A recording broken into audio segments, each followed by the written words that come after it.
Y el líder de Colorado Añetete, Marito Abdo Benítez, celebró que el Tribunal Superior de Justicia Electoral decidiera finalmente habilitar a 2 listas presentadas por este movimiento en el Guairá y que habían sido rechazadas por el Tribunal Electoral del Partido Colorado.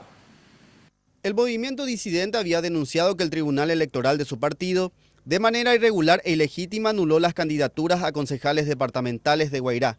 Señalan que con lo resuelto gana la democracia. Hoy, ante una apelación que hemos hecho ante el Tribunal Superior de Justicia Electoral, que siempre ha fallado, ambos tribunales, tanto el Tribunal Electoral Partidario como el Tribunal Superior de Justicia Electoral, siempre ha fallado a favor de la competencia, a favor de la competencia electoral. Las elecciones se ganan o se pierden en base a la competencia.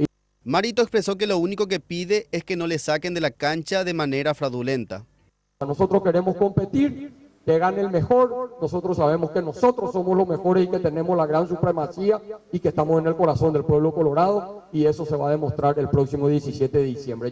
Finalmente, el presidenciable volvió a ratificar que Rodolfo Friedman es el legítimo gobernador del departamento de Guairá.